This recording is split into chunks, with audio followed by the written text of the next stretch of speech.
When she hugged me that afternoon, her perfume brushing against my cheek like old memories, I already knew every word that would leave her mouth was a lie. Still, I smiled. Because this time I wanted her to believe I'd forgiven her. You know that feeling when someone's betrayal doesn't just break you, it rewrites who you thought you were? That's what happened to me the day I realized my oldest friend, my sister in everything but blood, had quietly turned me into her enemy. The confession I wanted from her wasn't for revenge. It was for peace. But I learned the hard way, peace sometimes comes wrapped in fire. My name is Lydia Cole. For 15 years, I ran a small but thriving interior design firm in Charleston. Nothing fancy, just cozy family homes and small businesses. I loved the work. The colors, the smell of fresh paint and sawdust, the joy on clients' faces when a room finally felt like home. And for most of those 15 years, Nina stood right beside me. She wasn't just my best friend, she was my business partner, my sounding board, the one person who knew every shade of my life. We met in college, over a spilled cup of coffee and a mutual love for fabric swatches. We used to joke that our friendship was built on caffeine and color palettes. I was the structured one, lists, contracts, invoices, while Nina was the dreamer. She had the charisma, the natural charm that made people want to work with her. When we started the firm together, we promised to split everything down the middle, profits, clients, credit. And for years, it worked. We laughed, built something beautiful, and trusted each other completely. Outside of work, she was family. She was at my wedding. She held my hand during my miscarriage. She knew the sound of my laugh, the exact way I took my coffee, and every fight I ever had with my husband, Evan. Our lives were so intertwined that sometimes I forgot where mine ended and hers began. Looking back now, maybe that was the first mistake. Our office sat on the second floor of an old brick building downtown. Every morning, I'd arrive early, unlock the door, brew a pot of hazelnut coffee, and light a candle by the window. Nina always came in a little later, in her usual whirlwind, messy bun, oversized tote bag, a lipstick-stained coffee cup in one hand and her phone glued to the other. "Morning, boss lady," she'd say with that playful grin. And I'd roll my eyes, smile back, and hand her a mug. We had our rhythm. Our clients loved us, especially Nina.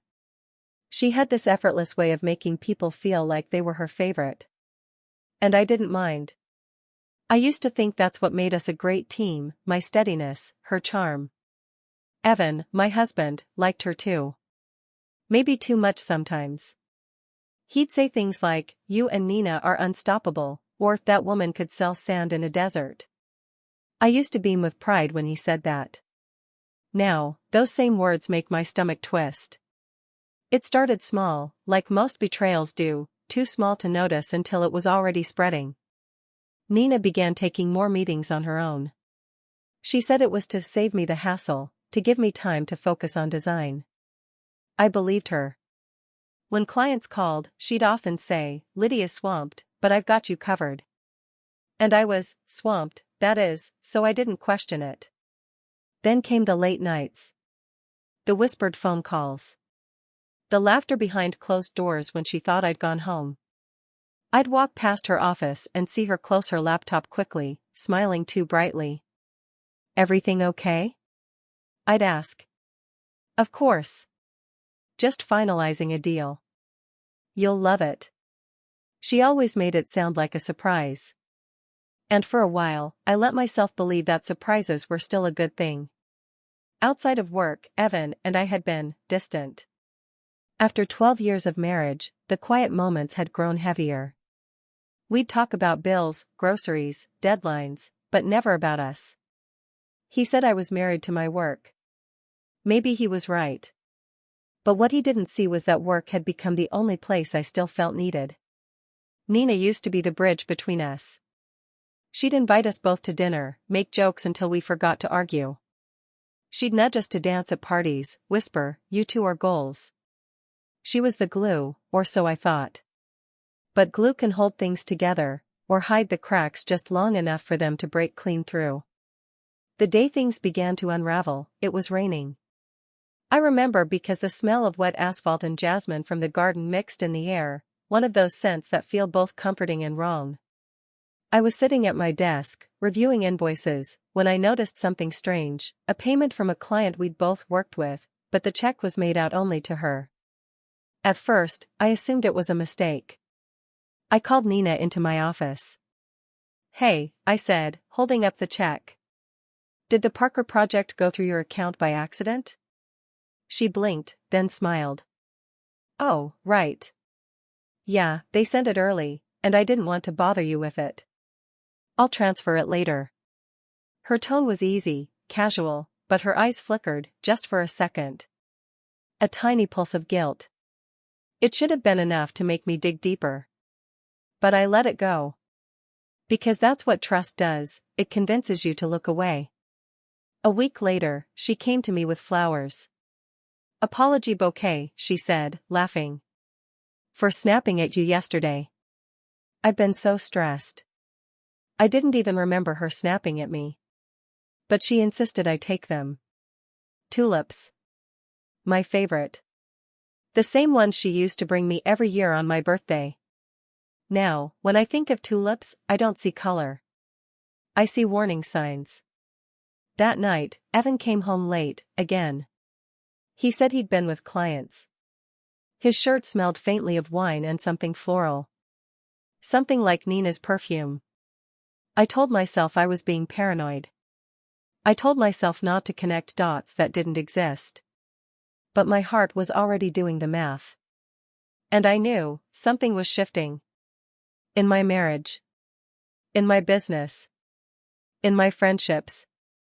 The world I'd built so carefully was starting to tilt, just slightly. And I hadn't yet realized that the woman I trusted most was the one quietly pushing it over the edge. The first real crack appeared the following Monday morning.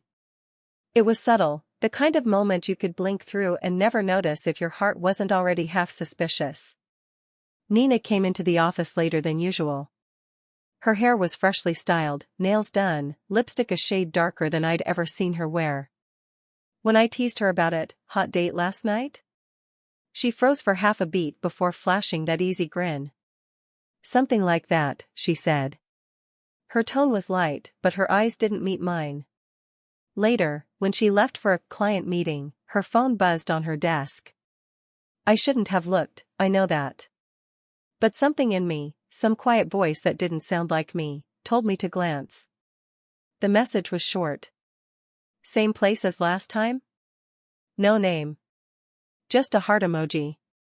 I remember staring at that little red heart, feeling the room tilt, as if all the air had shifted. When she returned, I didn't mention it. I just watched her, the way she avoided eye contact, the way she hummed softly under her breath when she was nervous. That evening, I told myself I was being ridiculous. That not every text was a scandal. That I was tired. Overworked. Paranoid. But once doubt enters a friendship, it doesn't leave quietly. It lingers. It waits. Over the next few weeks, things got stranger. Clients who had always worked directly with me started calling less. When I reached out, I got polite replies like, "Oh, Nina already handled it." Or worse, "We thought you weren't involved anymore." At first, I thought maybe she was just overstepping, eager to prove herself. But then I found out she'd opened a separate business email, using our firm's name, just with her initials attached. Nina@coledesignsgroup.com, not our shared address. It looked official. Professional. Deceptively harmless. When I confronted her gently, she brushed it off. "Oh, that? Just a way to streamline communication," she said. "You hate answering emails, remember?" I did hate emails. But I also hated being lied to. And by then, my gut was already screaming what my heart refused to believe. She was taking things, piece by piece, while smiling at me the whole time. At home, Evan started acting off too. He was quieter. Distracted. He'd check his phone and smile faintly, that kind of private smile you save for someone who makes you feel seen. When I asked who he was texting, he shrugged. Work, he said. You wouldn't know them. I didn't press. I didn't want to seem controlling or jealous. But that little voice, the one that had seen the text on Nina's phone, whispered again. Wouldn't I? One night, I went to bed early. Or at least, I pretended to. Evan stayed downstairs, pacing, phone in hand. When I crept halfway down the stairs, I heard him speaking softly, too softly. No, she doesn't suspect anything, he said. A pause. Then, a low chuckle. You worry too much. I remember gripping the banister until my fingers hurt. My heart beat so hard I could hear it echo in my ears. I didn't need to hear a name. I didn't need to see a face. Because I already knew. The woman who knew my secrets, my insecurities, my routines, she'd found the one place I'd never expected her to reach. My marriage. The next day, I went to work pretending nothing was wrong. That's the thing about betrayal, it doesn't always explode. Sometimes it seeps. Quietly. Slowly. Until you're living inside it. Nina greeted me like always. Morning, love. I smiled back. Morning. My voice didn't even shake. But I watched her closely. The way her eyes flicked to the clock when her phone buzzed. The way she kept her purse zipped shut, even during lunch. When she went out for another client coffee, I followed. Not immediately, I waited 10 minutes. Then I grabbed my coat and left. It felt ridiculous, like something out of a bad soap opera. But I needed to see. I parked across from the cafe near the riverfront, the one where we used to meet clients together. And there she was. Sitting by the window, smiling, not her polite client smile, but that soft, teasing grin I hadn't seen in months. And across from her, Evan. My husband. My friend. 2 halves of my life, sitting together like a secret I was never meant to discover. I didn't go inside. I couldn't. I just sat in my car, frozen, staring through the rain-smeared glass as they leaned closer, her hand brushing his arm like it belonged there. Tears came, but quietly.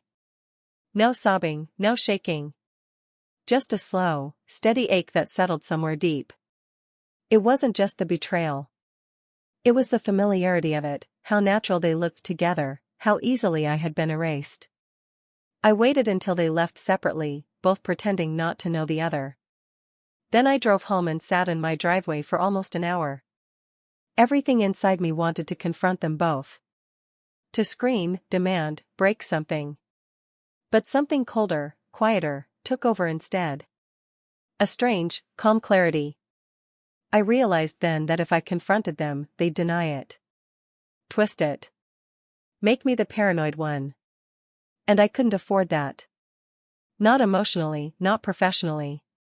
So instead, I decided to wait. To smile. To pretend. To forgive. Because sometimes the most dangerous thing you can give a liar is your trust. And that's when the plan began forming. Over the next week, I played my role perfectly. I laughed when Nina joked. I made Evan's favorite dinners. I even suggested a girls' night with her, just like old times. She looked surprised, and a little relieved. Lydia, I've missed this, she said, squeezing my hand. We've both been so distant. I nodded, smiling. I know. Let's start fresh. I said it so softly, so sincerely, that even I almost believed it. That night, when she hugged me goodbye, I caught the faintest trace of Evan's cologne on her jacket. And I knew I was right. But she had no idea that the forgiveness she saw in my eyes was just a mirror, reflecting her own guilt back at her. Soon, I'd make her tell me everything. With her own words. Her own voice.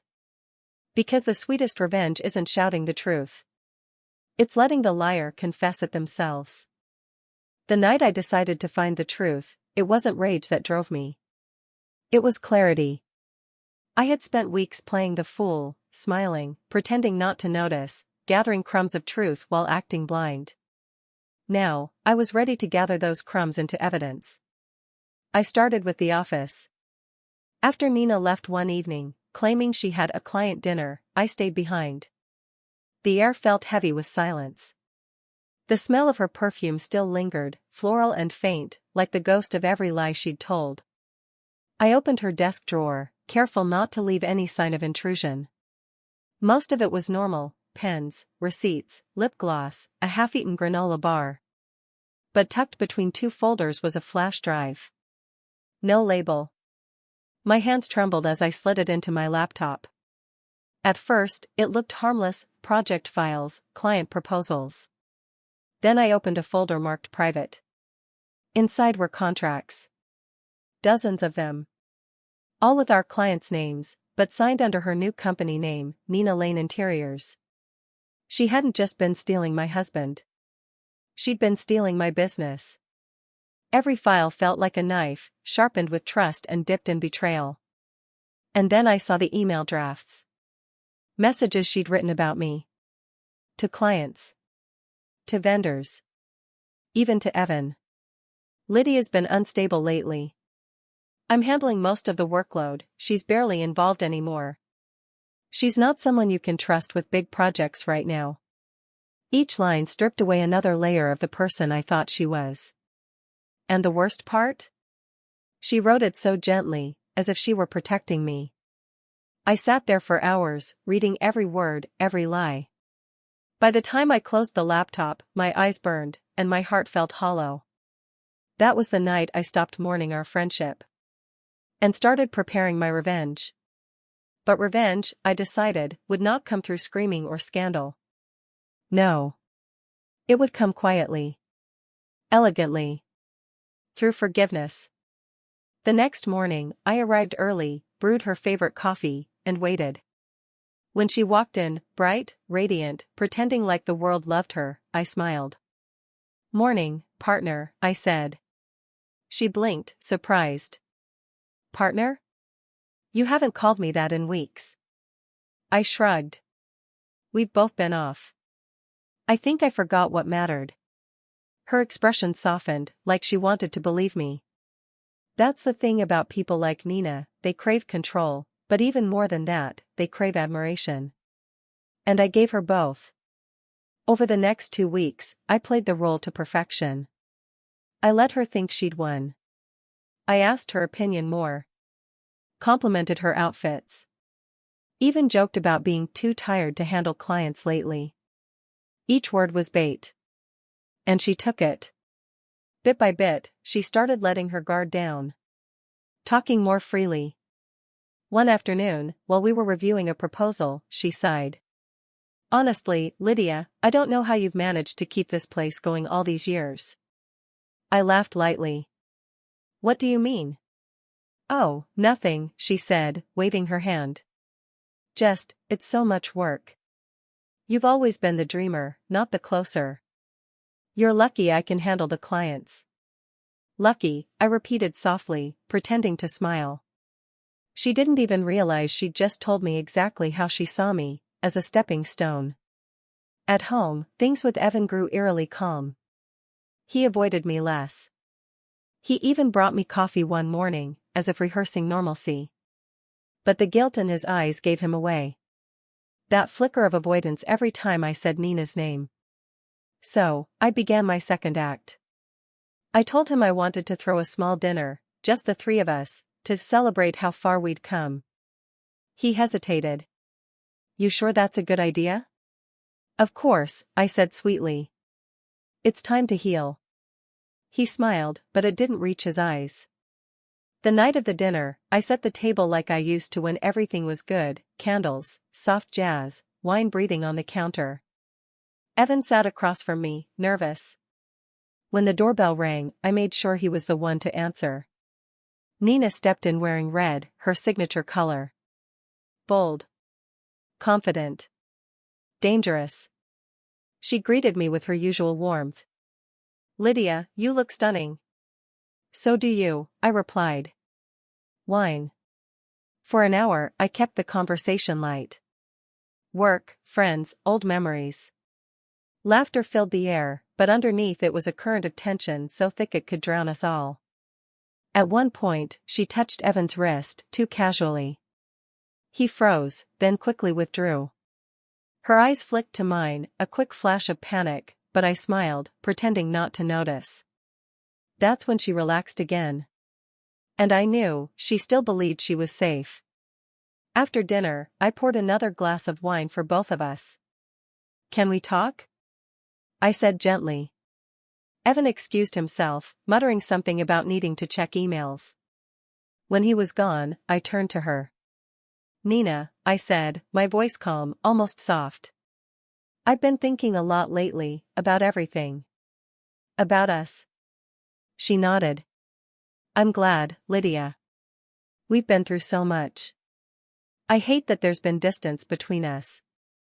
I looked at her, really looked at her, and said, "I forgive you." She blinked. "For what?" I smiled faintly. "For whatever it is you've done that you think I don't know about." For the first time, her face faltered. The confidence slipped. "What do you mean?" she said slowly. "I mean," I whispered, "that I know there are things you've hidden. From me. From others. But I've realized holding grudges only poisons me, not you." She stared at me, searching for the trap. And then, like every guilty person desperate for validation, she started talking. "I never meant to hurt you, Lydia," she said, voice trembling. You had everything. The clients loved you. Evan adored you. I just wanted something for myself." Her words tumbled out faster. "The business, the attention, it felt like I was always in your shadow. I thought if I took on more, people would finally see me." I leaned in slightly. "And Evan?" Her lips parted, a fraction of a second too long before she whispered, "It wasn't supposed to happen. He came to me for advice, and one night, we made a mistake." Her eyes filled with tears. "I ended it. I swear. It was just one time." I didn't believe her. But I didn't need to. Because I had what I came for, her confession. I reached across the table, touching her hand. "Thank you for being honest," I said softly. "You have no idea how much lighter I feel hearing the truth." She smiled weakly, relieved. And that's when she didn't notice the tiny recording device beneath the tablecloth blinking red. That night, after she left, I sat alone in the quiet house, the wine still half full, the candles melting low. Evan came downstairs, looking pale. "What did you two talk about?" he asked. I met his eyes. "Everything," I said. That night after Nina left, I sat in the silence of my kitchen long after the candles had burned out. The recorder was still on the table, a small black rectangle no bigger than my palm, yet it held everything. Her voice. Her guilt. Every carefully crafted lie unraveling in her own words. It wasn't joy I felt. Not satisfaction. Just an odd kind of peace, like my heartbeat had finally caught up to the truth. I didn't press play. Not yet. I wasn't ready to hear her voice again. Instead, I poured myself another glass of wine, leaned back in my chair, and watched the shadows stretch across the walls. For months, I had been reacting, absorbing the hurt, the deceit, the whispers. Now, it was my turn to act. But I promised myself one thing: my revenge wouldn't make me small. It would make me free. The next morning, I went to work early. The office was still dark, quiet, the kind of stillness that comes before a storm. I turned on the lights, made coffee, and opened my laptop. Then I opened the flash drive again. This time, I organized everything. Contracts, emails, invoices, every document that showed how Nina had been siphoning clients and money. Each file told a story, and I arranged them like chapters in a book. Then, at the very end, I added one more file, the audio recording. When I finished, I attached it all to a single email. Subject: for your review, urgent matters. Recipients: our board members, top clients, and my attorney.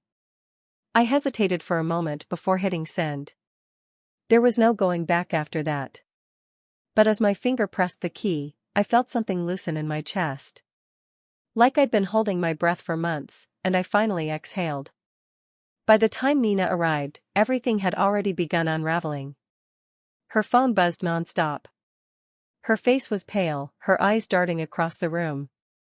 "Lydia," she said breathlessly. "Did you see this email? Someone's spreading." "I sent it," I said quietly. She froze. "What?"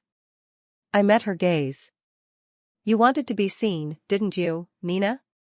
Consider this your spotlight." Her lips parted, but no words came out. I watched her, the woman who once stood beside me through everything, crumble inch by inch. "You recorded me?" she whispered. I nodded. "I asked for honesty. You gave it. In your own voice." For a moment, I thought she'd scream. Or cry. Instead, she laughed, sharp and bitter. "You think anyone will take your side after this?" she spat. "You'll look like a bitter wife, jealous of a better woman." "Maybe," I said softly. "But at least I'll look like someone who finally stopped pretending." That afternoon, the calls began. Clients expressing shock. Vendors asking questions. One by one, they apologized for believing the lies Nina had spread. Some terminated their contracts with her immediately. Others sent notes of support to me, messages that ended with words like, "We always knew your integrity showed." Evan came home early that evening, his face drawn. He didn't even try to deny it. He just sat across from me at the kitchen table, staring at the floor. "She told me you forgave her," he said quietly. "I did," I replied. "Just not the way she thought." He looked up, eyes rimmed with exhaustion. "You set us up." I shook my head. "No, Evan.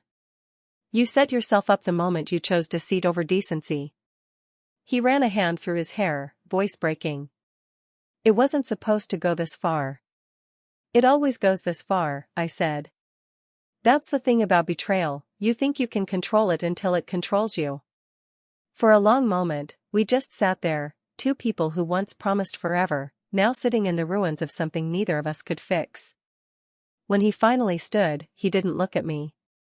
He just said, "I'll pack a bag." I didn't stop him. The next morning, the firm's lawyer called. Nina had officially been removed from all business accounts. The evidence I'd sent made it clear, she'd violated multiple partnership agreements and client confidentiality. Her name was being stripped from the company, from the website, the signage, everything. I didn't celebrate. I just watched the printer spit out the final paperwork, signed it, and sat in silence. Because justice doesn't feel like victory. It feels like silence after a long, loud storm. 3 days later, she showed up at my office one last time. No makeup. No bright colors. Just a pale, tired face that looked years older than it had a week ago. "Lydia," she said quietly, standing in the doorway.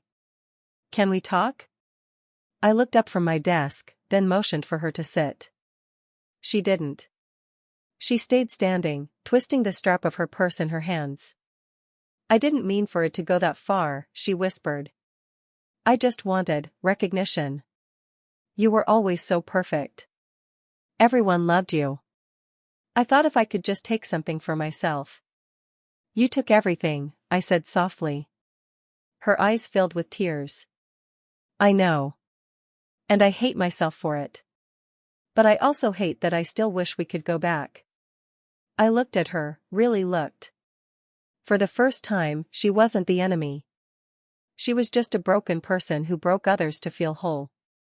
And I realized something: forgiveness doesn't mean forgetting. It means refusing to carry the shards forever.